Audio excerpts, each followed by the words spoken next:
This is Three Beards Media. Real talk, no filters, no scripts. From sports to culture, we say what others won't. Turn it up, lock in, because it all starts right now.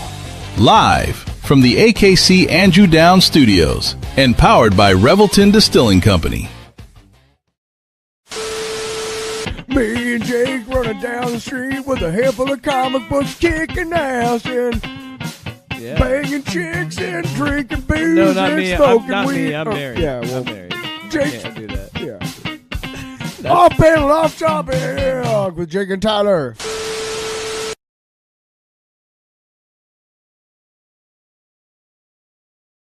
Hey. It's Thursday. That means it's OPOT day. Opioid? Opio. Whoa, wow. We got to work on Brittany. Welcome back. Going to be an interesting episode. I'm depressed. Hey, what else? I'm gonna go ahead and say it out right now. I thought something really special was happening, and now it's not. And that's all I'll say about that. And it's gonna be rough to get over. Okay, so what are we talking about tonight, Jake? I'm Tyler. That's Jake, and this is Off Panel, Off Topic, episode 270. 270. Yep, all business. Nothing to live for. Well, actually, we're gonna do something we've never done before. Ooh, No, actually, maybe that'll spark the will to live. well, it's something we haven't done in a long time. Ooh.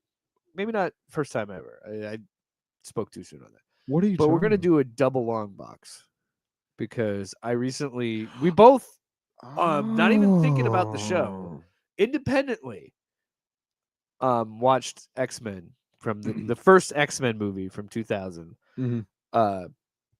Excuse me. So we're gonna review that. I'm honestly probably gonna watch X2. Just X2 because. is pretty good. Did Cyclops you see that? is even more of a punk.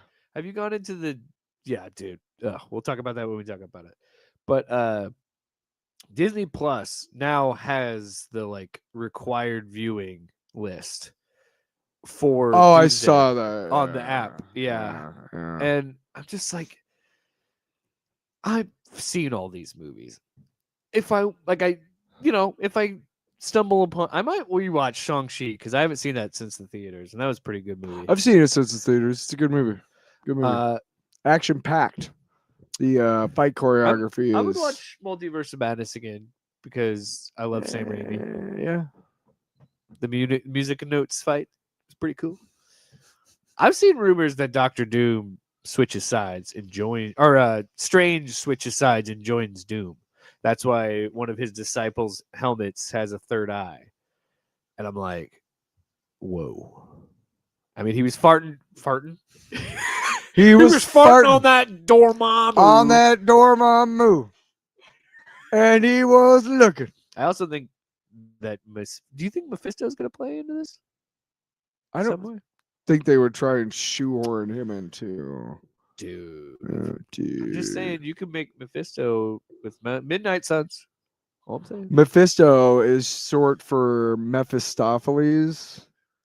But we're going to talk about X-Men. We're going to talk about Lanterns. I don't have glasses, but we got a couple books. But we have to start somewhere that we usually don't do.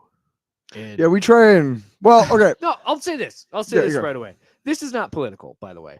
What we're talking about is in no way political. And if you think it's political, then you should think about yourself. Because punching a Nazi is objectively the only thing to do. Go check out my song Punching Nazis. Have somebody ready to pay your bail and punch that fucker in the face. Because we just cannot tolerate Nazis in this society. No.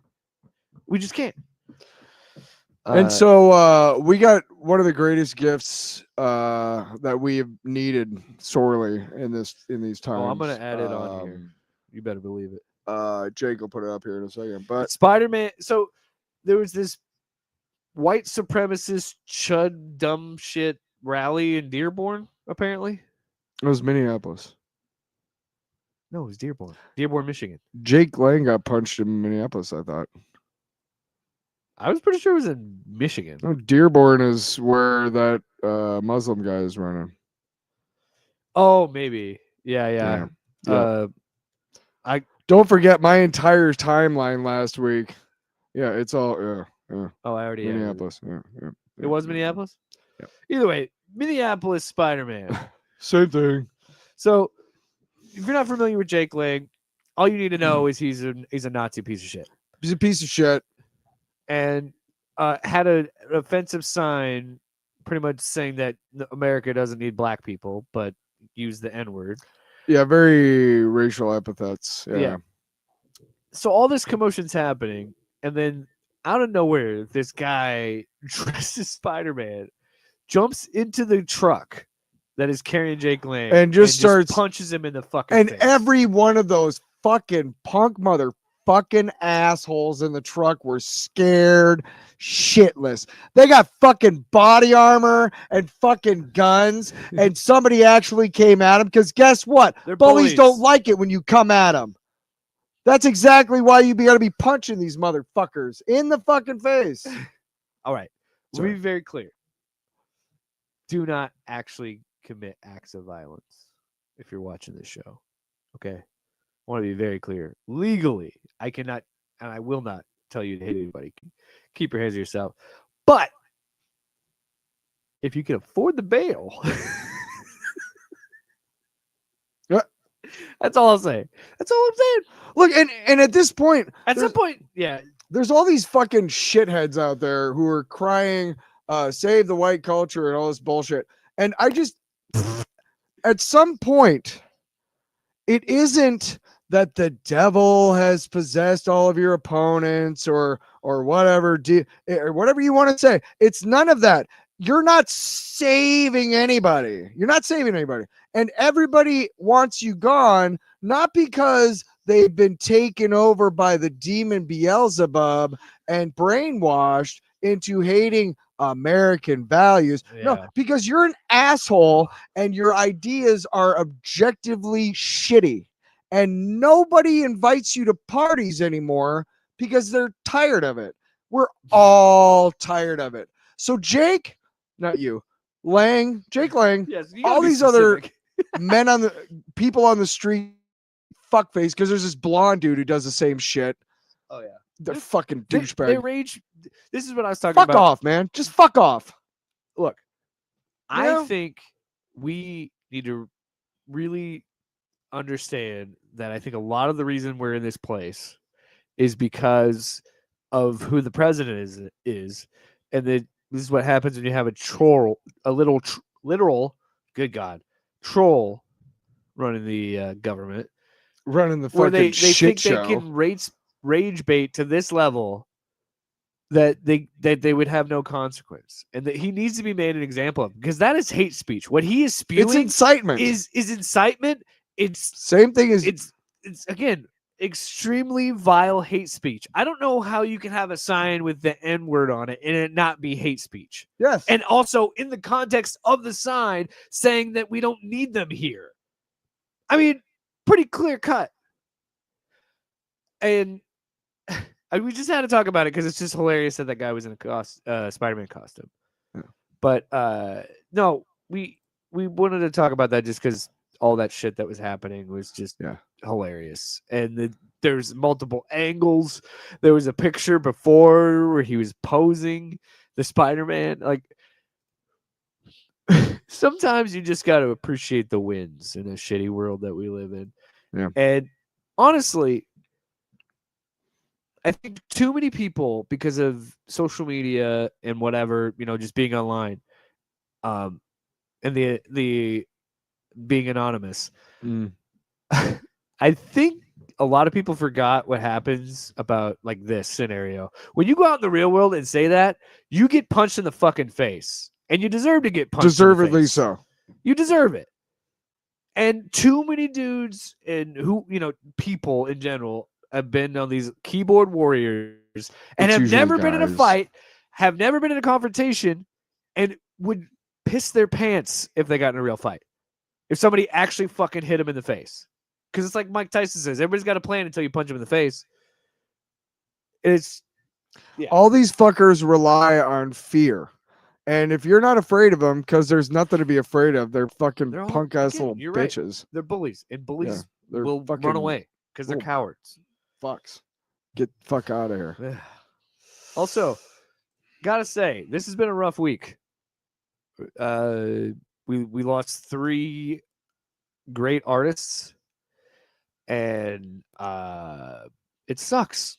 It really sucks. Yeah. For this week to have the triple header of Dolly Parton, Tim Curry, and Peter Cullen. At least I could say this about all 3. Pretty universally loved. Yeah. All Yeah. had great storied careers. I mean, Dolly Parton, I think I want to talk about her in just a sense of she embodied what a Christian should be. Yeah. Where she was passionate about her love for God and also accepted people for who they were, whether they be trans or gay or Muslim or Jew or a different religion, because she would always say in these scenarios, if you truly believed in the word of God, you would love these people no matter what. So I want to point that out because there are a lot of bad people out of there, and I want that claim to be Christian. I want to show an example of that was who a Christian should be. Was Dolly Parton. I mean, not like, and on top of saying those things publicly and standing firm with that, and then all the humanitarian shit she did, which she was doing the book program so kids could read books. Yeah. And it's just like, wow, these fucking reapers, man. They suck at their job. We kept saying the orange one. The orange one. Wow, these fucking reapers, man. Terrible at their job. Terrible. You're fucking it up. Seriously. What kind of world are we living in when that bastard lives longer than them? It's shitty. It is shitty. Because it's going to be really hard to fill Peter Cullen's shoes for Optimus Prime. I appreciate that they tried to do, like, Chris Hemsworth was trying to do his own thing and trying to be distinct, because I think they were like, he was already getting up there in age. And I don't think he did what James Earl Jones did with his voice. So we might never hear him as Optimus Prime again. But that's fine because that's AI driven. So yeah, fuck all that. No, I'm shit. okay with it because we need to move on.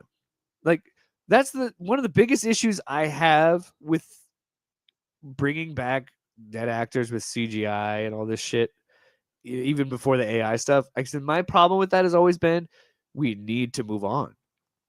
It sucks that those people are gone, but you have to work around that and just let these people. For me, the respect of the human being that was laid to rest. Yeah, you know what I mean. And the thing is, I remember reading like 10 years ago, like, why are all these celebrities dying? Why are so many celebrities? It wasn't like this when I was a kid, because when you were a kid, they didn't have this kind of coverage. There wasn't in the 80s and then the 90s, they developed the 24/7 news cycle. Yeah. Now you got a fucking 24/7 internet cycle. And every single app on your phone is designed to grab make your you attention to engage at all times. Yes. So if you've ever looked up a Dolly Parton article, or if you've ever looked, have you listened? I'm too afraid to listen to her music. I'm too To afraid what? to cry. Dolly Parton's music. Tim Curry. I can't not talk about him too. I mean, like, again, an amazing career. It was incredible. His Penny. I remember people talking about like the differences in between the newer It that came out in 2017. How Tim Curry's Pennywise was more effective because he was like an actual clown, where this one was clearly he was just horror. But I think they both work. Yeah. And I like both interpretations. But yeah, his performance with It, Clue, oh my gosh, she's so fun. That's the thing. All this Rocky stuff Horror Picture Show. He was just like, I love it when Hunt for Red October. Yeah. He's in that. He's awesome. He's in Command and Conquer, the video game, and he's fucking amazing in that. I've never played it, but I've just seen the clips of him. And there's one part at the end where everybody's like, he just went to space, because his character in that game goes, I'll go to the one place that capitalism hasn't touched, space. So there's just been like things of that. Nice. And it's just, like I said, the thing that I think is great is they were all in their 80s. So they had a long life. Yeah. And yeah. I think the last time I was this emotional about a celebrity death was probably Kevin Conroy, because for me he was my Batman because I grew up with his voice. But yeah, the Dolly Parton one sucked, but the Peter Cullen one I texted you about when I'm like, I'm fucking over this week, man. Optimus Prime died. Yeah. I might as well listen to the Death of Optimus Prime instrumental. Dude, that soundtrack of that movie though. When I was a kid, I still had my violin. I wasn't in orchestra, but we still had my violin. And I learned how to play Death of Optimus Prime on the violin. That was one of the beautiful first songs that I figured out how to play. Maybe in honor of Peter Cullen, we should do something with Transformers. I don't know what. Autobots, transform and roll out. Megatron, get your bitch ass out here. I was a little more respectful, but okay. Oh, sorry. That's true. Optimus Prime wouldn't have I don't know swore. why my version of Optimus Prime has a lot more like Optimus Prime wouldn't say fuck. You're right. Yeah, Megatron, get out here so I can punch you. All we need is a lot of energon. Did you hear to wrap it up? Did you hear the story of how he got the voice of Optimus Prime? Like how he created the voice? He said when he was auditioning, he was struggling with it, and his brother said, "You need to sound like a hero, like a true hero." And so then he started talking like his brother because his brother served in the military and all this other stuff. And so like that's the story of, which is so sweet to think about. Like, oh, I just made myself sound like my brother, and it's a cute story. Who would have thought? And I will attest, as bad as those Michael Bay movies are, him doing narration to Linkin Park fucking slaps to this day. All right. You don't believe me? I saw the first one, and then I refused to watch anymore. We are going to take a quick break. Oh, okay. And because we all need to just relax and accept the passing of these icons. And then when we come back, we're going to talk about X-Men. Okay. In the heart of Des Moines, one name stands above the rest. Step inside, where tradition still matters. Warm, familiar, unmistakably Iowa, where every guest is welcomed like family. Service that's personal and never rushed. Fresh starts made daily. Iowa beef, hand-seasoned. Guided by fire, built on flavor. Served with pride. A bar as bold as the menu. Featuring the old-fashioned we're known for. A place that stays with you long after the night ends. Iowa Beef Steakhouse, 1201 East Euclid Avenue, Des Moines. Steak done right. Not every animal gets a fair shot, but that's exactly what Animal Lifeline of Iowa is here to change. Since 1986, they've been stepping in for the ones who need it most. Injured, abused, orphaned, and special needs cats and dogs across Iowa. This isn't just a shelter, it's a lifeline. As Central Iowa's only no-kill shelter dedicated to special needs animals, they provide life-saving care, rehabilitation, and the opportunity for every animal to find a forever home, no matter how long it takes. But here's the deal. They can only save as many lives as the community supports. So get involved. Donate online. Hit up the Animal Lifeline thrift store, where every purchase fuels their mission. Or, better yet, find your next best friend and adopt. Because every tail wag, every purr, starts with someone like you. Animal Lifeline of Iowa, where we provide much-needed TLC and a safe space until they find their home. What up? Back. What the hell is that? No, we were about to talk about X-Men. I remembered I have X-Men Legends on the PS2, and I wanted to show that because we were on video. Are we doing our separate long boxes and then the X-Men, or No, I just thought it'd be fun to share that. no? I was wondering. The people that know ball will like that. I was wondering like how you wanted to do this. Chat, give me a shout out if you like X-Men Legends. I think I'll play the drop and we just talk about X-Men. That was what we were doing. Oh, I thought I put a long box in. I don't fucking want your long box. What is it? I don't need to do a long box. If you want to just do the double. What? So, one thing about the X-Men movie from 2000 that let's talk about the things that we appreciate. Okay. None of it. Wow. It sucked. No, I'm kidding. The casting of Patrick Stewart and Ian McKellen as respectively Professor Xavier and Magneto inspired.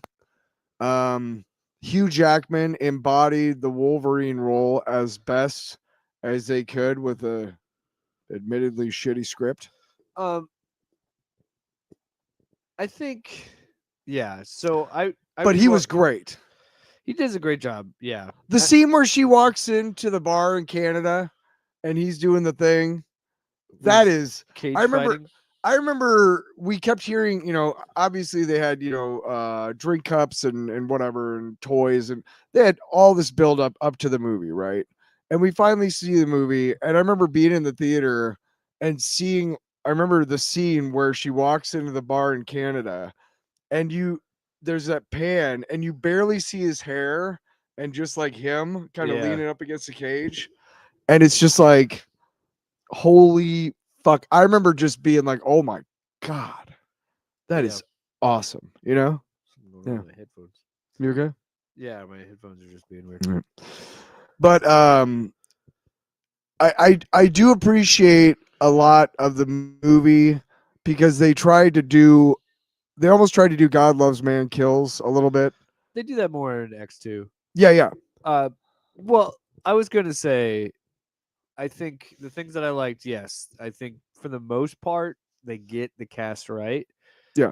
I just think, and I think their X2 is kind of a victim of this as well. You can tell when the focus was put. It was put on Wolverine. Logan, Jean, maybe, Jean, Magneto, Patrick Stewart, Rogue, and then that's another thing. They got. Are we done talking about the things we here's appreciate? Because let's get into the shit we hate. There's some things I like. I think Okay. overall, for it being a movie made in 2000 and having, 1999 graphics at the time, I think for the most part, it doesn't look terrible. There are some shots that it's like, yeah, that movie was made 26 years ago. I'm going to let that go. Which is what you kind of have to do. The plot is kind of stupid. Let's just talk about the movie as a whole, and we'll get into the stuff we didn't like. The plot is kind of stupid. Yeah, because it's okay. So it's tying into the origin where there was that they think they retcon, where it was the children of the atom, and they were saying that the atomic bombs testing and stuff is what led to the mutants, which they've since retconned. Yeah, retcon. So they're kind of using that angle because he's going to use radiation and kind of nuke humans, but it doesn't affect mutants. So I'm like, okay, you're kind of committing again to the idea that they're radioactive. Which, by the way, they never talk about again in the other movies. They completely drop that. No. And then the whole Senator Kelly transformation is interesting. There's parts where it's like, okay, that's neat. Like when he comes out of the water and they don't really show him, it's like that's. But I think some of his effects are actually really good. Yes, I'm just saying, like, what the fuck did he become? He was just goop. Yeah. So that's what I didn't understand too, because I think I think Magneto probably knew that it was going to kill people. Yeah. I think that's why. But why did he act like he was a mutant that would have powers when he was just goop? And I thought the His- idea was to turn his humans death- into mutants. By the way, What? this movie could have completely done without that subplot. That whole Senator Kelly thing could have been cut. It did Yeah. not need. I mean, like having him in the beginning and maybe having him as this looming thing. They should have kept him in the trilogy. Like he shouldn't have died in this movie. No. Bruce Greenwood is awesome. No, you know what else? They totally fucking fucked Sabretooth. Just hey, you're a dumb We talked about who they fucking got right. brute. Time out. Who they got that right?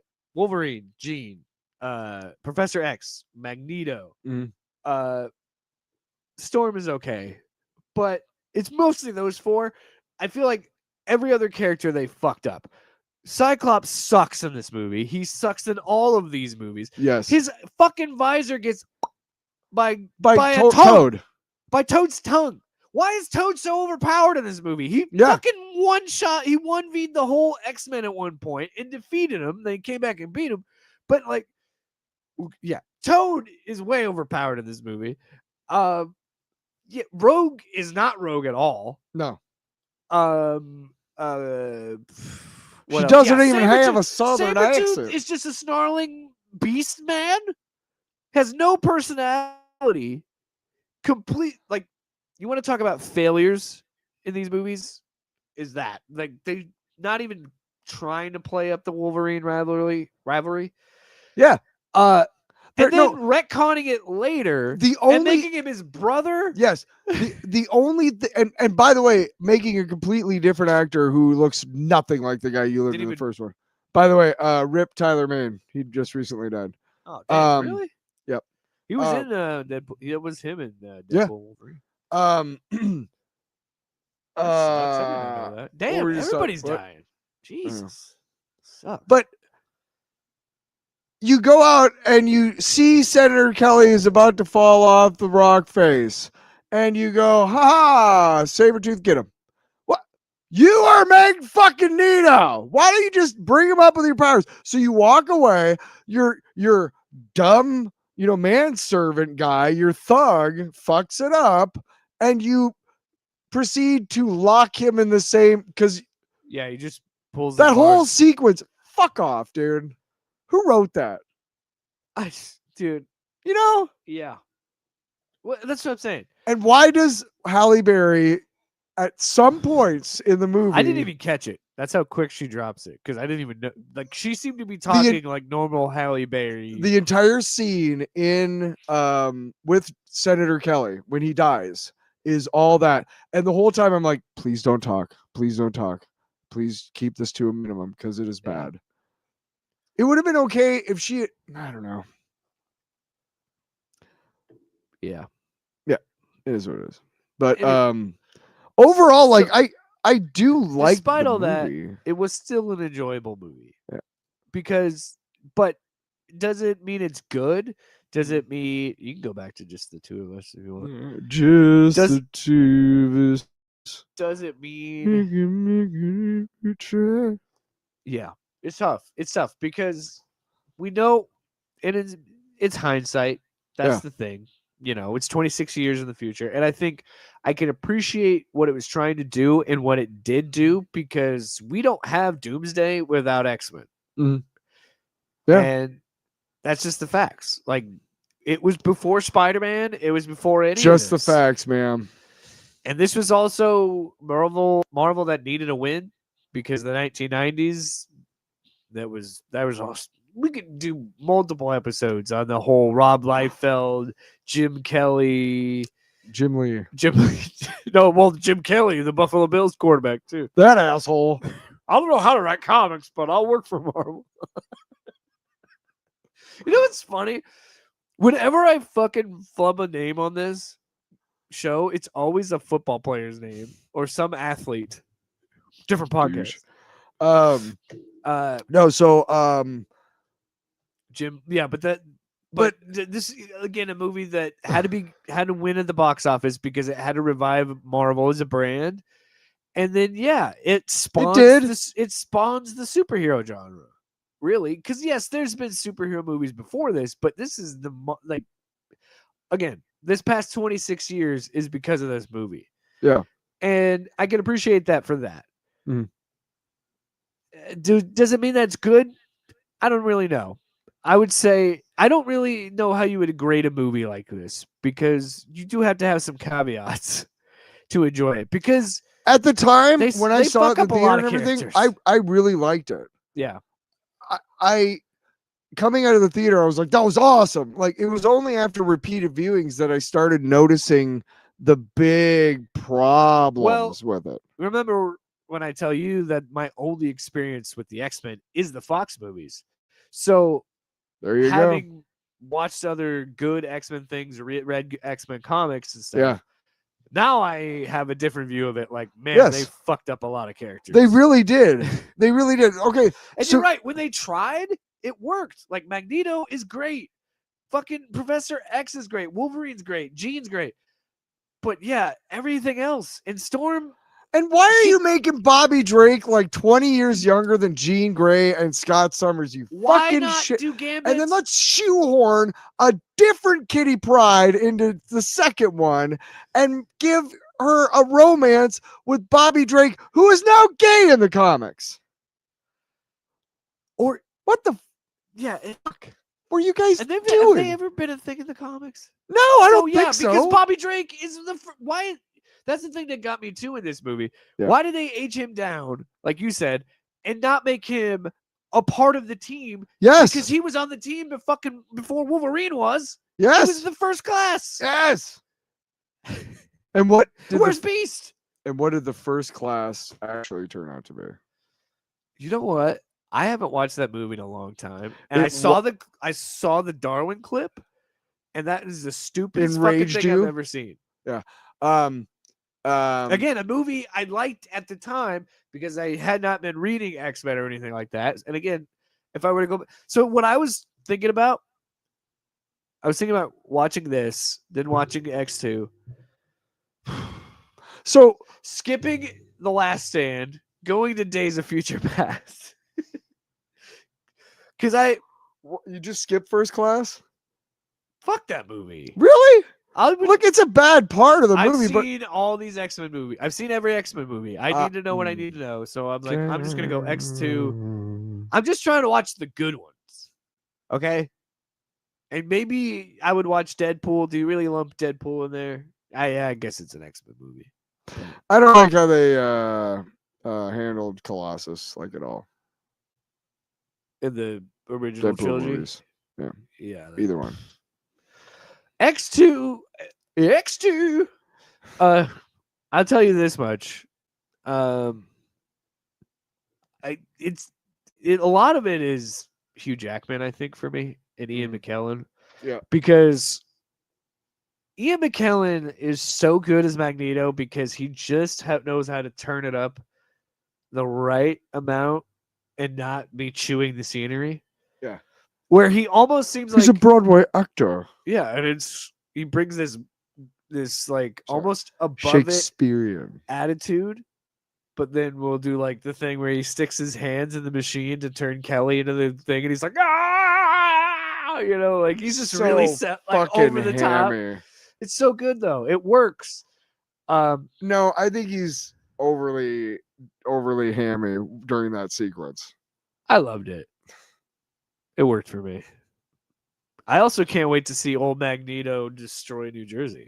One thing I did like about that movie was in Doomsday. When he like dragged the chair along behind him. Yeah. Senator Kelly's in. That was pretty cool. Yeah.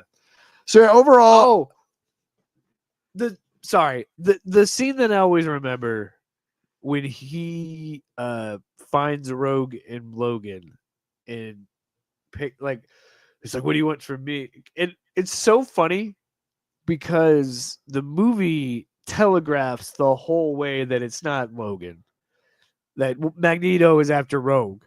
Because why the fuck would he? What would he want with the Metal Man? Yeah. He's Magneto. He can just grab the Metal Man anytime he throw wants. him away. That's always been my favorite thing about these movies is how every time Wolverine thinks he can do anything to Magneto, he's just like, bitch, please. And this movie is the first time we do it. And it's just a nice moment to be like, oh, this was the first time he fucked up Wolverine and he He's like, just the idea of like, what got me was when he separately moved each claw. I was like, oh, that's gnarly. Because that's just him being like, I could really just crush you into a ball. Yeah. And Ouch. my favorite one, though, is in the third movie when they do a fastball special. Mhm. And he catches him and drops him and goes, you never learn, do you? It's just like, God. I'm going to miss him as Magneto. It's going to be interesting. He's in Doomsday. I know, but I mean, he's not doing another one. I think they're going to kill off his character in that movie. And, and that's fine. We need a new Magneto. We need a new Wolverine. It's time to move on. We need new characters or new actors. Overall, I still have a fondness for this movie because it was really the first, like, I don't know, the first, like, X-Men, Spider-Man, Superman, Batman. Everybody knows them. I knew the X-Men. Not everybody did. So when they fucking made a movie about X-Men, I was like, awesome, dude. And that was how I felt about the movie, and that's still how I feel about it. It's not the greatest. Bryan Singer is objectively a piece of fucking garbage, but overall, I still kind of like it. I mean, it's not terrible. It has its charm. Right. There are eye-rolling moments where you are going to snap your neck if you roll your eyes any harder. That's what I will say this. The Toad. We can appreciate some other things, too. Yeah. We can appreciate the fact that we have gotten to a level where everybody can accept in the year of our Lord, 2026, that we can have blue and yellow comic book accurate X-Men. I'm excited. These leather black suits look like shit. You can, now that we have high definition, you can hear the squeaky leather. It doesn't sound good. There's bloopers, and James Marsden was actually glad to wear the comic book accurate suit because he's like, I hated wearing the leather one because I couldn't move. They literally couldn't get over like a guardrail. They couldn't move their legs. That's how leather. Stupid. For whatever reason, like the late 90s and early 2000s were super obsessed with black leather on these like superheroes and shit. And like Blade, The Matrix. Overall, like black overcoats. Overall, I think it's a pretty great movie. I want to watch X2 though, because I forgot how much they really set up that second movie in this movie, which was kind of cool. Yeah, and fucking Brian Cox, man, as Stryker. Brian Cox, the first Hannibal Lecter. You want to talk about hamming it up to the right level? Brian Cox fucking kills that role. I'll watch him in anything. He goes from like desperate father to like evil villain. So don't forget, he's Braveheart's uncle. Oh, I love Brian Cox. He's great. He was. So what's next on the agenda? He's the voice of McDonald's now. Can you believe that? What's the next on the agenda? Why did you disappoint me like that? Why couldn't you just let me be ignorant about one of my favorite actors being a corporate fucking shill now? You know the fucking day. Can we talk about? Can I just say one thing? The Statue of Liberty fight. When Wolverine gets hit up onto the crown of Lady Liberty, and he takes his claw and goes, "Aah!" and somehow defies the laws of physics and like loop-de-loops off the crown before it breaks off. And I'm just sitting there thinking like, Wolverine, what do you care? You could just fall and die and you'll revive. Like, what do you care? You know? So yeah. But overall, they just shoehorn him in as the hero at the end. He's like, just throw me at it. Overall. And it's like, but Magneto will stop you. Overall, I think this movie's pretty good. We should probably take Yeah, I just wanted to stop talking about it. Eat my balls. How about that? Stick around. Buying or selling a home is one of the biggest decisions you'll ever make. That's why choosing the right real estate team matters. The Jenny Farrell team with RE/MAX Concepts has been helping families across the Des Moines metro find the right home since 1998. Born and raised right here in the community, Jenny understands the neighborhoods, the market, and what truly makes a house feel like home. Whether you're buying your first home, upgrading your space, or preparing to sell, The Jenny Farrell team provides expert guidance every step of the way, from market analysis and listings to negotiations and closing. Their consultative approach means you'll feel confident, informed, and supported throughout the entire process. Jenny Farrell Team, RE/MAX Concepts. Call or text 515-779-7500. Visit jenniferfarrell.remax.com. Experience you can trust. Results you can move into.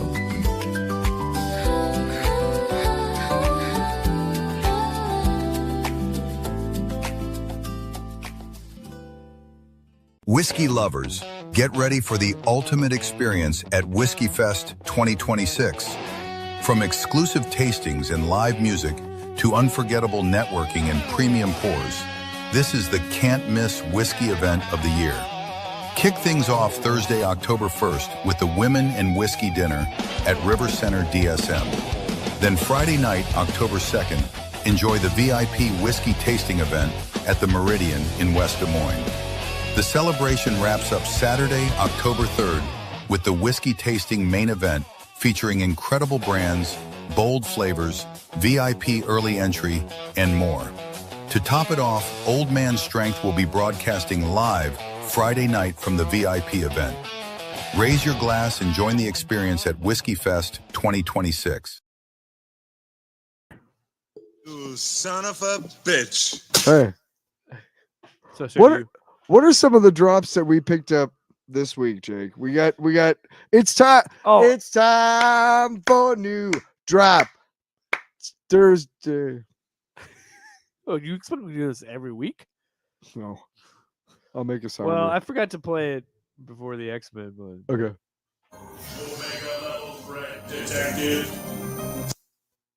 yeah. You're good. And then What else we got? this is What what are I the say new to ones? people like Jake Lane. Bitches leave. Jake Lang, excuse me. Yeah. We also got the most important drop. And you never paid for drugs. Not once. Not once. Not once. God damn it. All we wanted you to do was pay for the drugs that That's what you you do. smoked and you snorted and you ate.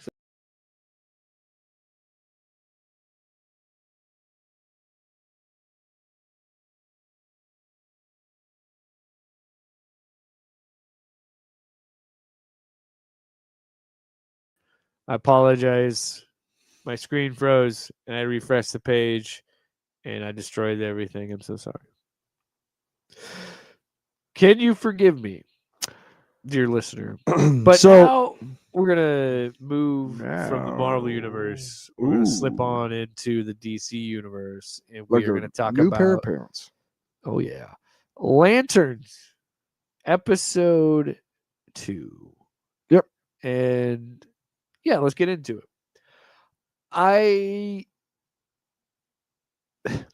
It's so funny because I think a lot of people had gripes with the tone Yeah. and wanted it to be more of a space thing.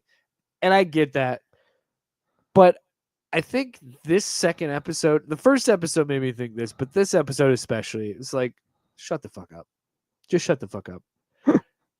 Because I've seen what Damon Lindelof can do. I know he's a fan of comic books. I know he reads this shit. So when I tell you this show has a reference to Mogo, that these people know what they're doing. Mogo doesn't socialize is his password to get his Awesome. lantern. That's So fucking awesome. funny. That's Okay. amazing. We were talking about this. The moment where I think it's Anton starts explaining the Manhunters, Yes. and I metaphorically got bricked up. Like, you know what I mean? Like, I was like, oh, this is tasty. Like, I'm such a fan and I'm such a dork that I was just like, oh God, yeah. So- Give me some more of that. My wife watches this with me. Yeah. And we're sitting on the couch, and it's just funny because everything she knows, I mean, she probably knew a little bit before me, Mhm. but I think I said this last week too, where it's like pretty much everything she knows with Green Lantern is through me. Probably. give or take, maybe she watched some cartoons when she was a kid with great, Jon Stewart in it. Yep. But she was like, I think it's just funny for her because there's a few moments where they would say some things in dialogue and I would like lean forward a little bit, or it's like a dog where like my ears started to perk up because I didn't expect, like, I knew it was 8 episodes, but I did not expect them to jump into the Manhunter plot already in the second episode. So I was like, okay, cool. But like just how they described everything and what this show does a really good job of, what they did in the last episode, telling Hal's origin, doing it just through dialogue, probably because of the budget, but also showing that he loves to tell the story. Because look at him, look how he's the only time he's smiling is when he's talking about shit like that, the glory days. But yeah, that whole sequence is done so well because not only is that happening, you don't see it the whole time, but you hear the bird chirping. Yeah. Because that's what I wanted to talk about. What do you think the significance is? By the way, spoilers, full spoilers. Yeah. You saw it on Sunday. It's Thursday. Yeah, shit. You've seen it. What are you doing with your life? Working? The bird construct. What do you think that means? I just think that means that John is just that dude. That is how strong his will is. That he can hold that construct without a ring. It's possible that that's like the one thing Hal has never been able to do. And that's why he's like, you fucking do this. And you know what? I know he's going to fail because I can't do it. You're not going to hold that bird. He continually... It may turn out... Look, every time something happens in the training, he always falls back on, well, I meant to do that, kind of. Like, that's what I'm training you. Instead of being like, that was really shitty of me to like actually show you how to fucking fly. Like, instead, just think flight. Like, really? Fuck you, dude. You know, like, even he says, I'm a fighter pilot. Yeah, help natural. me out. Yeah. But he's such a dick about it because he doesn't want to give up the ring. Well, you know what it is? Yeah. Because this is how he was trained. This mirrors his relationship with Sinestro so much. Because Sinestro thinks so lowly of Hal because, like you have said in the past, Earth is a backwater shit planet, and that's why they didn't get a Green Lantern until Hal. Sinestro is fucking top notch. The few seconds we see of him. Oh, fucking chef's kiss. Oh, but just I love that actor. We get one scene of that. Hello, Hal. But they immediately nail it. Hello, Hal. When he's just like, yeah, there's no hello, Hal. So it sounds like the second biggest threat to the universe. Tell me about Jon Stewart. My favorite thing about that he doesn't talk like that. Well, not even for that. The rest of the time, just the exchange. I'm going to do all of Sinestro's. Yeah. Hello, Hal. Don't. It's too late. It's already a decision I've made. It's done. Says you. No, you say that. You don't know. It's done. Decision's made. Just in that exchange, they nailed that exchange. Just in that exchange, they nailed those characters. Fart? I made the fart noise because I sound like a fucking idiot. Just in that exchange, they nailed the exchange. Yeah. Where he's just like, oh, hello, Sinestro. What the fuck do you know about Manhunters? Just immediately is like, all right. And yeah, he's playing it up because I think Sinestro knows he's the only person that can get under Hal's skin like that. Yeah. And I just think it's interesting that he's going to his mentor, who at this point has already led a rebellion against the Corps. And I think what's interesting too is Sinestro taught Hal to question the Guardians. And I think Hal is doing the same thing to John. Yeah. Because I think part of the reason he's so contentious with him is because he was chosen to be a replacement. And he's like, the Guardians don't know shit. I can still hang. I can still do this. I'm not hanging it up. Yeah. And this episode does a really good job of showing him be a cop. Like how he figured out the alien monitor thing in the football stadium. Yeah. That was fun where he dragged the dead bodies. Yeah, and he did. You could have asked. And again, he is such a dick to John. It's unbelievable. He pops the grill to test the metal detector when he could have put like keys or something just to fuck with him because he knows the car's in John's name. And then he drags these dead bodies and puts it in the car, gets it all dirty because he knows it's John's. He doesn't have to worry about me being on the insurance. Hal Jordan seems a lot like a lot of senators. Like, it's time to hang it up, bro. Well, the funny thing is, again, all the bullshit liars that my voice cracked. I hit puberty. The liars that said this show doesn't do Hal justice or isn't Hal Jordan. I don't see how you could not look at what Kyle Chandler has done in these 2 episodes and not be like, he's nailing it. Yeah. What is Hal? Cocky, brash, impulsive, but one of the best Green Lanterns of all time. Yeah. And by the way, Grant Morrison, I love what you've done with Green Lantern. I think you're just the old person yelling at clouds, and you need to just shut the fuck up. What happened to Grant Morrison? That's not Hal Jordan. He's great, but that's not Hal Jordan. Shut the fuck up. I loved your Green Lantern book. I'll finish it someday, and I will always be grateful for their contribution to comics. But shut the fuck up. One more time. I would say the same thing to fucking Alan Morrison, or what is his name? Alan Moore. Alan Moore. God, my brain is one more all- time. What? It's not my Hal Jordan. And then you got fucking Alan Moore. I think it's more like my Hal Jordan. Deconstructed. Anyway. Yeah. I'm sorry. I don't want it to come like I'm off with their head. For No, I Grant Morrison. just love the that's not Hal Jordan. There's nothing wrong with not liking something.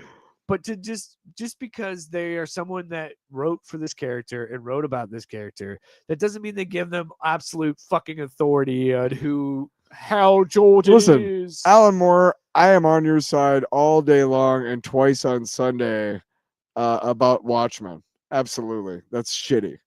But you, Grant, you don't own the X-Men. You didn't invent Green Lantern. Just because you did a highly critically acclaimed story line or like a series doesn't mean you. Also, I think Walt Simonson, who is arguably one of the Mount Rushmore guys of Thor creators, I think even he, who in my mind is the quintessential Thor, okay? That run that he did is the quintessential Thor. Everybody after that built off of that. He would say, man, Kirby started that show. Kirby and Lee, you know? So. And I just think this show. You want to weigh in? You want to weigh in as a former creator who has written for the character, and you want to, but you really just want to be relevant, don't you? Yeah, because I honestly, I don't, as someone who has been a fan, like I think I've said on the show, Hal Jordan is probably my Green Lantern. And I don't, as someone who loves Hal Jordan, I don't see how anybody could not view what they're doing in this show and not see him as Hal Jordan. Especially like when he's running low on his ring and his secret trick is to just hit his car and it'll give him at least 5% battery. Yeah. It's just funny. And the fact that he left his lantern at home. And that was his test. It was really just, like John himself is like, he just wanted me to leave. So let's talk about the house. He had that. He said he's in that house for 8 years. There's no stuff in there. It's just pictures of him with presidents and shit. Yeah. And then Mogo doesn't socialize. Yeah. And that was a moment. It's a pocket dimension. Just feel around in there. Yeah, you'll find it. And the bird flies into the pocket dimension. But the Mogo part, that's one of the moments where I go, oh, she goes, what? I go, Mogo is like Ego. He's a living planet and he's a Green Lantern. And I was a living planet on the cover of my first full-length album, Inner Satellite. I was there. I saw it. Uh-huh. Yeah. It's glorious. I'm interested to see with episode 3 Mhm. how I think it's going to be Coming this Sunday. because you know how we're doing multiple timelines. Yep. Or yeah, I think we're gonna get John's backstory because that's what they were kind of teasing, and then I also think it's gonna be flashing back to 2016 with Sinestro, and then I think we're gonna get another flashback to when Sinestro and Hal arrests him, because that, like in the comics, that's what happens. Is Give me Sinestro that. Yeah. leads an uprising and Hal arrests him. I just my couple things that I got from this episode that I want to say. Yeah. Garrett Dillahunt continues to impress. The whole part where he gets shot. It's Well, kind then of John funny. admiring it as a sniper. Yeah, And being like, that was a yeah. good shot. That was pretty good. But yeah, I think it's interesting. I'm really curious to see. I think this third episode will really bring together a lot of threads that have already been frayed out for us, and I'm looking forward to it. I just think, I want to see more of Sinestro. yeah, I think we're gonna get a good amount of Sinestro next episode. I just with the bird. Mhm. So it's not living because he deconstructed it and Mhm. it turned it to dust. But it acted like it was alive. Mm. And then that just made me think more. And then I was like, oh, I think it is showing two things. I think it's showing that, yeah, John is that dude. Mhm. And he just has that good of will and concentration. And I think it's showcasing his attention to detail, that his will is so strong and he is so smart that he can create a construct that can almost mimic life, where it flies around and isn't that, you know what I mean? That's Sure. what I was taking from it. And I think that's fucking cool. You know? I thought it was just kind of like a thing.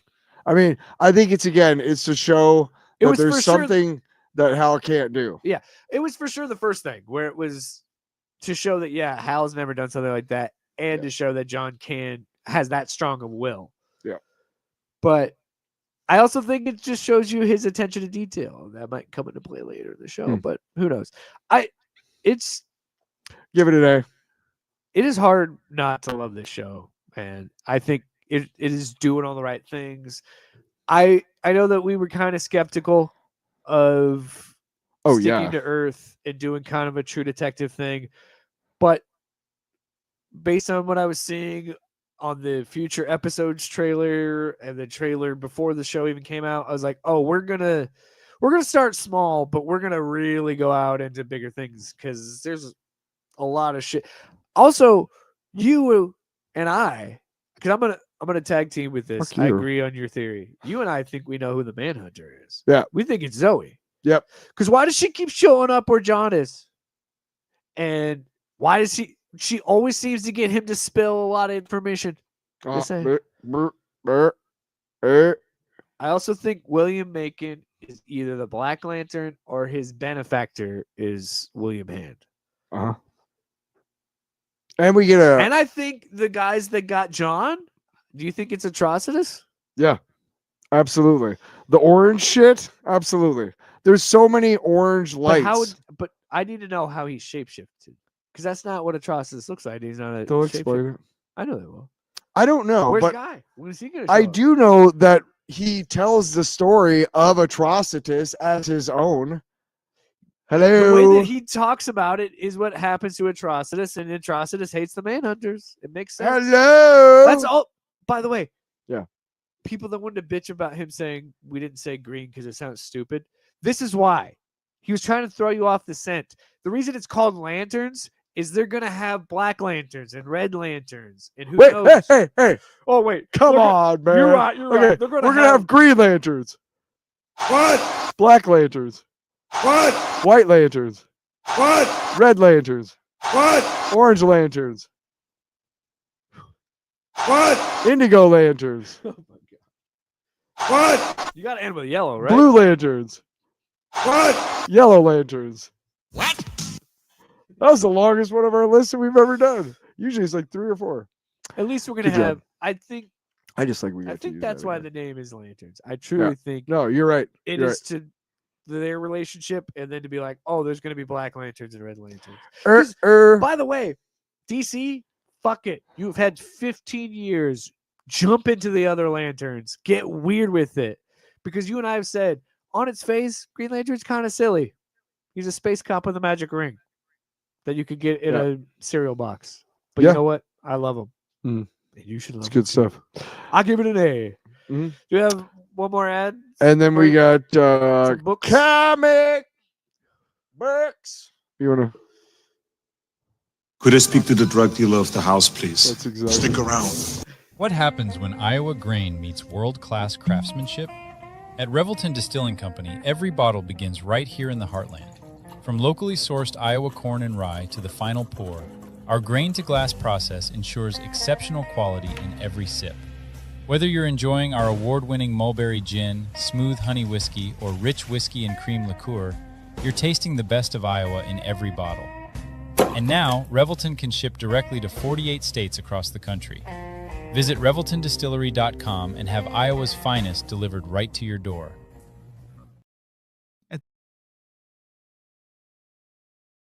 At Three Beards Media, giving back to our community has always been at the heart of what we do. That's why we're proud to welcome No Pros Remodeling as our official community outreach partner. Thinking about transforming your home?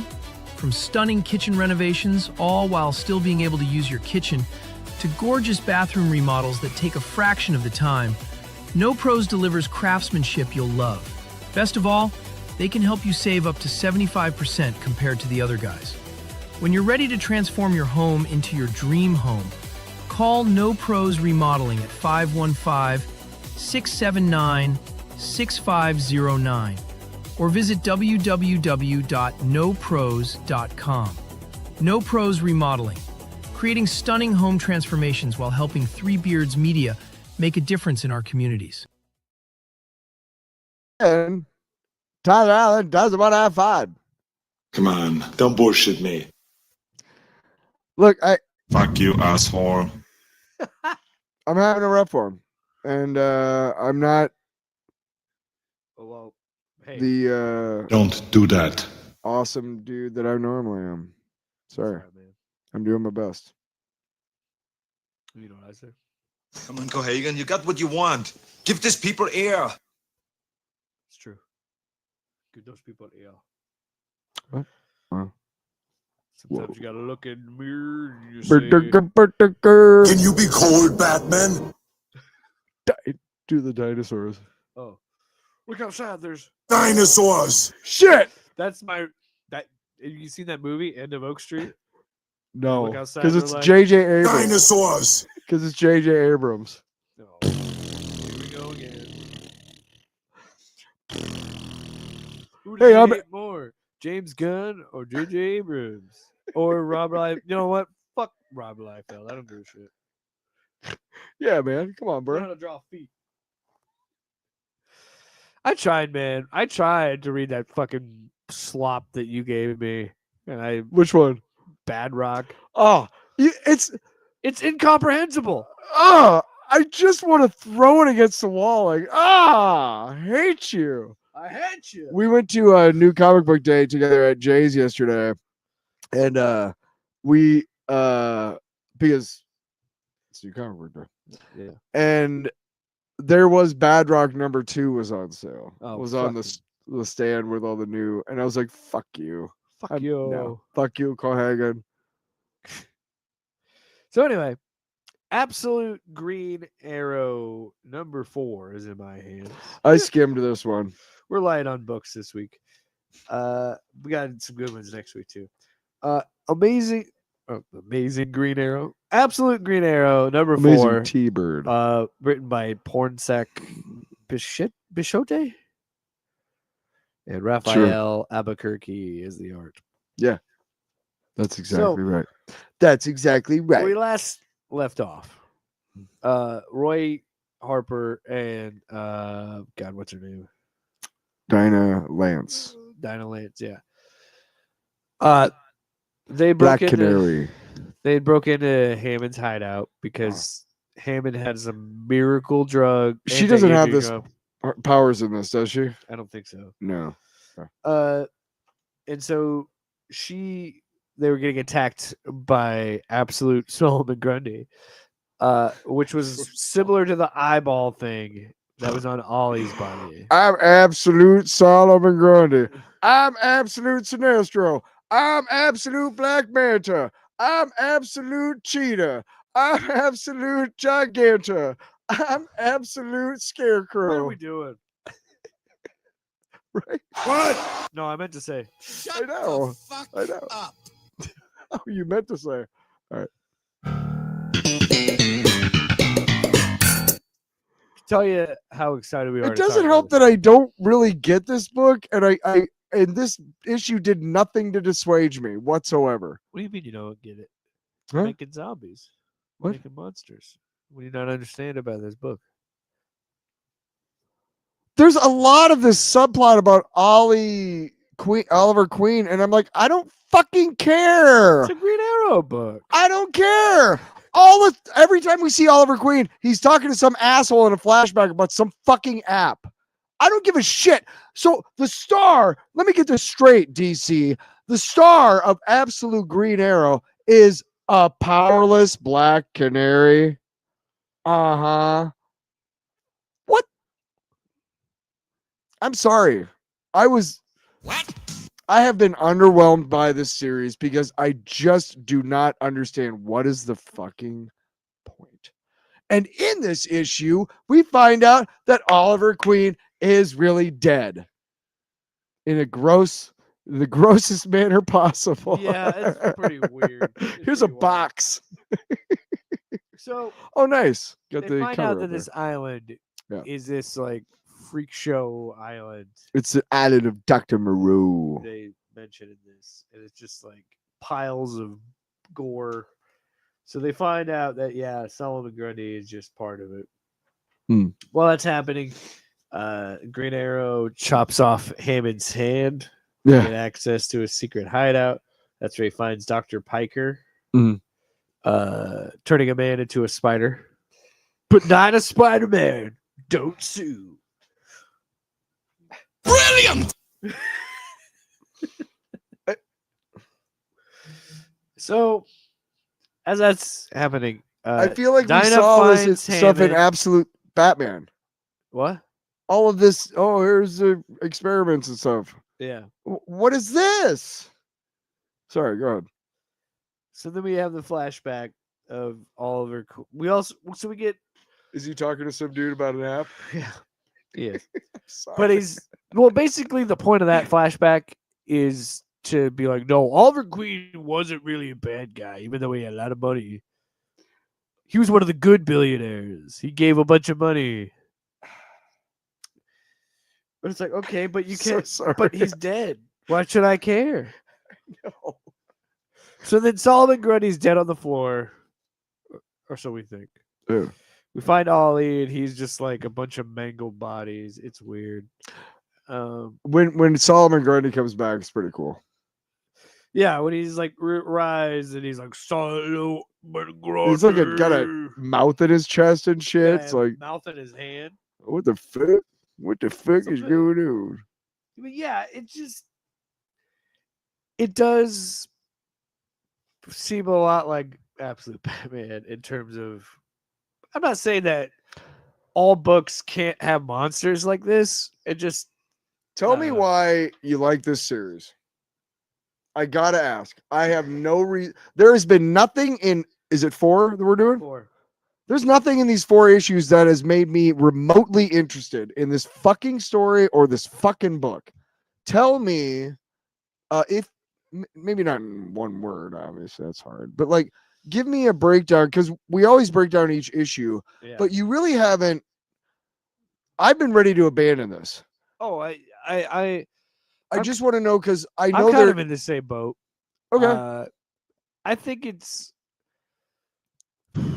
kind of like it reminds me of Absolute Flash. Yeah. Where like I slow like with this one a little bit faster because it's only issue 4, but is it because of maybe Martian Manhunter that was so good that you're giving this? You know what I mean?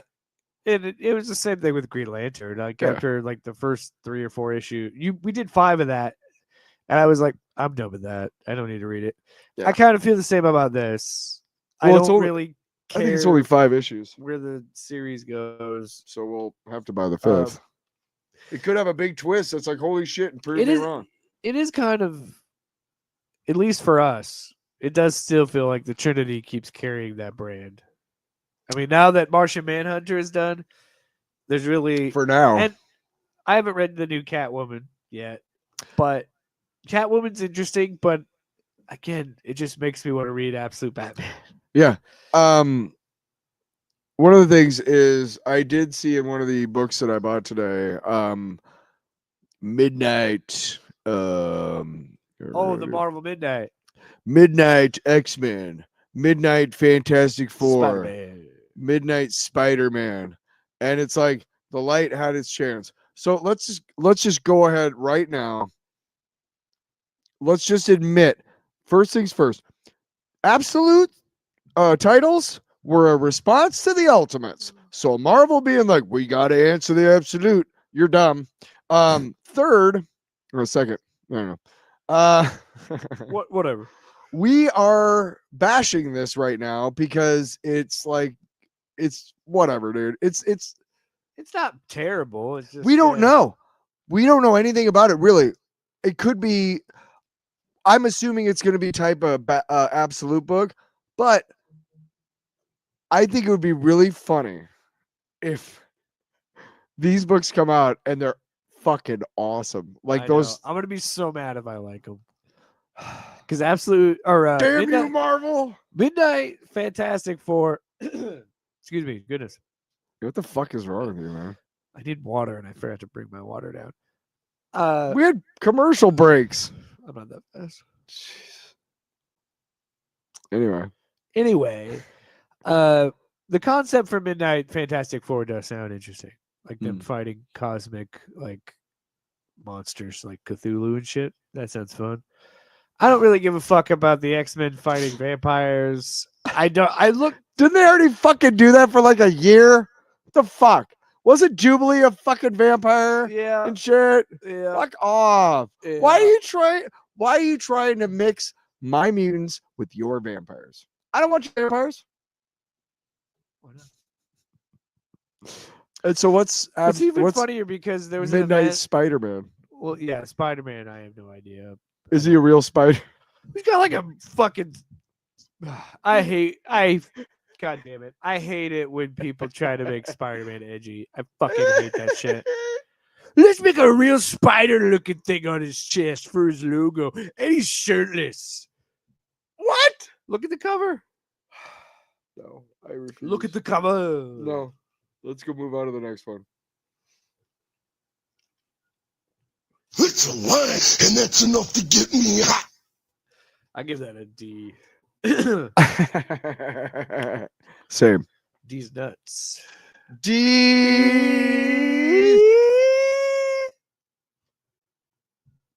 I have to say. That was beautiful.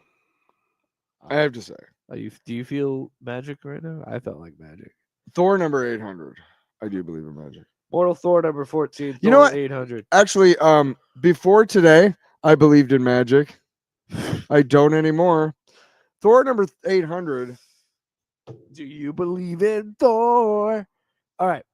So we've been going on the Mortal Thor trip for a long when you gave a me year this now, issue, I think, right? You said this is the end of Mortal Thor. Yes. The run. Yeah. Like, oh, okay. Mhm.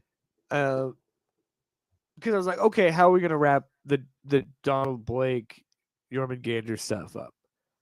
And how it's done is pretty cool. Yeah. Similar to a few ish ago's when it was Forever and a Day, you see something kind of like that with Sigurd in this, because he was eaten by the snake. So Jormungandr. Storm and Norman. Schwarzkopf. Yahtzee. What? What? I don't know. What else you got? You're a fucking choir boy compared to me. A choir boy. That's how I feel. It's just aggressive. Oh yeah, right. That's what Sigurd says to Odin in this. So basically, what So- happens is He's inside Jormungandr. what happens is Jormungandr has to keep Sigurd trapped, and as long as he keeps him trapped, he can do what he wants to He do, keeps which is killing basically him. consume. Yes, And reviving him and torturing him. Yeah. and Sigurd is such a strong character person that he ends up making the serpent spit him out. Because he keeps going, I will not yield. I Yeah. don't yield. He lives multiple He's lifetimes. He gets Birth to death. born again. He's literally a baby at one point and grows back into a man and lives a lifetime again. It dies again. In and prison or I homeless. don't yield. I don't yield. And the fucking snake's getting pissed. Finally, the snake says, fuck you. And that's Oh, when the- Odin acts. Yeah. The shot of giant Odin, Oh, when you gotta he's show just it. like giving him all the Odin force. Oh, yeah, Oh, dude. goodness. Oh. Oh, So yeah, the ruse is up. whoa. Unlucky. Nice. He's Loki. This is his Sigurd's girlfriend finds out about this. Yeah. She has the Asgard sight, so she can see the snake. And we also find out that Beta Ray Bill and Moonstar are the only other two people that have Asgard. So that's why he can remember Asgard. Right? Yes, but here's what the big thing is that you almost missed. The fact that they have not revealed themselves, the Acer, which is the Asgardians, Yeah. on Earth or whatever, and why they've caused everybody to forget is because Jormungandr has been loose. Yeah.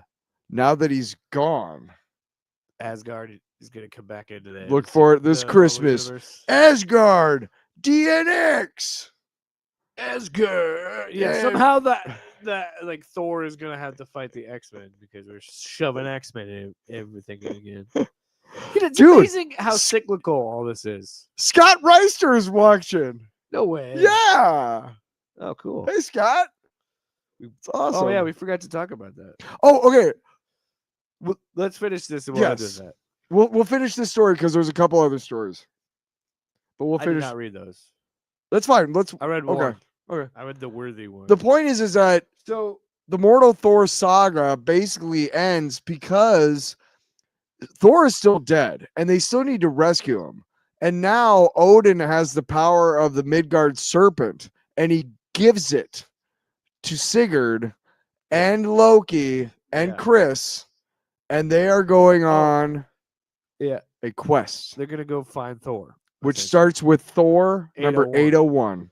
But But what I loved about this Yeah. is how Odin defeats the snake. Yeah. Because he's just going fast enough with Mjolnir yes, to get it to chase him, and then he takes a hard turn, and he does like Bites. the myth, makes the snake eat its own tail. and I love how he's like, "You're too slow. You can't slow it down. It's just gonna go he- right down your gut." Yeah, so he ends up eating himself.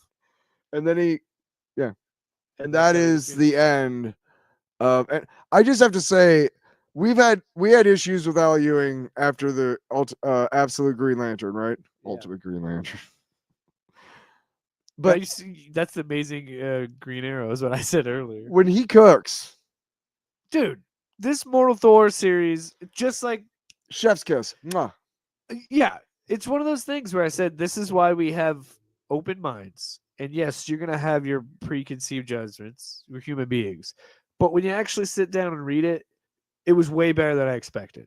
I had no intention about giving a shit about the Mortal Thor shit at Of course. all. Yeah. But you took a chance, you got the number one, and we've been in since number one. We I were like, wanted "Oh to my see gosh, what the this is fuck it was awesome." about. And of course, it starts off with Sigurd Jarlson, and he's like, that's when I was growing up in the 80s and stuff, like Walt Simonson, he created that character because they were kind of like, well, shouldn't Thor have like an alter ego? Because he's in New York a lot, and like, how does he eat and stuff? Some asshole was like, how does it?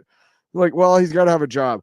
So instead of the Donald Blake deal, all he did was have like Superman type glasses and tie his hair into a ponytail. And then he was like, he worked construction. And that's how we know the Sapristis. By the way, this is Al Ewing is the writer. Pascal Ferry is the artist. I don't think Pascal Ferry has been amazing. I can't wait for 801. Yeah. I think it's time we take the leap.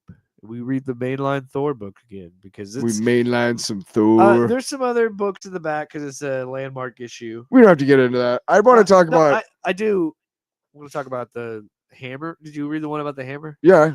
I just thought it was really You said cool. you didn't read them. Fuck. I read this one. This is the only one I read. No, I'm serious. I said no, I read one, but if you'd fucking listen, but you're too focused on pushing me off the show. Jeez Louise. Pushing you off the show. All I was saying was it was a fun concept for a short story. Let's read it. What?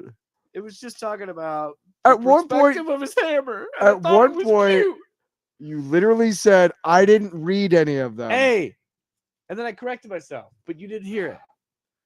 I don't want you to think I'm a liar, Tyler. Did you give it an A? Yeah. You know what I didn't do all show and you didn't say anything about it? What? I can write a book about what you don't know. Mine's not on shit, dude. Sorry. Oh my god, dude.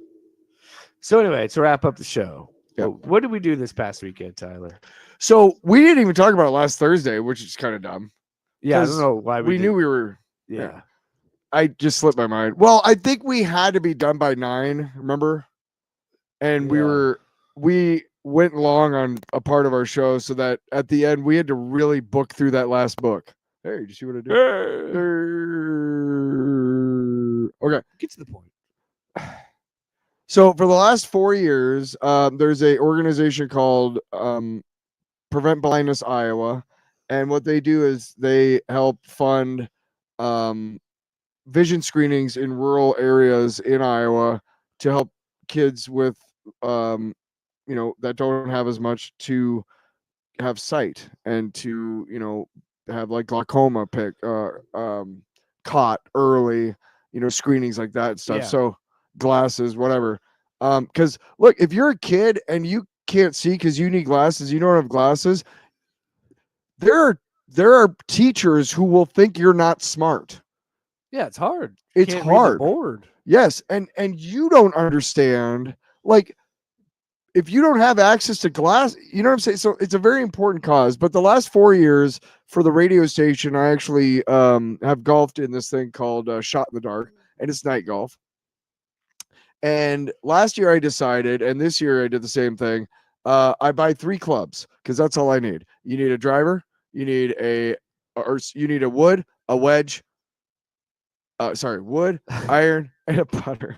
Wait, you need a wood and a wedge. Wait, hold on. You need a wood? What? And a wedge? What? No, I'm sorry. You need a wood? What? And a drive. No, I'm sorry. You need a driver? What? Anyway. What? Exactly. And I convinced Jake and Chris Shipley, God bless him, got us these kick-ass polos. And we were able to go and participate in a really cool event. Yeah, what? I said I sleep in it. That's how good they are. I wear that polo to bed every night. Bad joke. No, you're fine. Well, I wanted to give. You shouldn't sleep in collars. Anyway, what? I wanted to give Scott a shout out.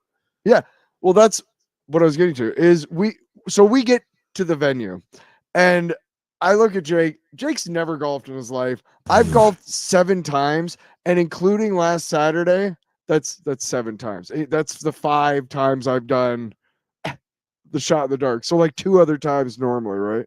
Oh yeah, awesome! Here we are. Yeah. Woo! Shout out to our team. Greg. We did not get his last name, I don't think, but he was Scott's friend. I forgot it, but I knew it was Greg. Scott's friend, and because he actually golfed. Because Scott knows I'm a musician, we all did the guitar, and I have a double neck guitar. Yeah. I have 2 clubs. But it was really fun, and Greg actually could play, so he carried us a lot. But it was fun to just have it was interesting. Being out on a golf course at night. Kind of eerie. Yeah. Fun. But wish my Scott was awesome. He had bug spray right when we started getting bit. Oh, Life. Greg actually had a bag, so he had music. So We we actually had a good time. We had a Rodney Dangerfield Caddyshack bag. The speaker on it. I am going to so that was a lot of fun, and we will do it again next year, hopefully. Thank you, Chris, and Prevent Blindness Iowa and Terrace Hills for doing the thing. I'm gonna go ahead and put this on here. And this is where you can check out my listening party. My new album comes out on September 1st, this next Tuesday.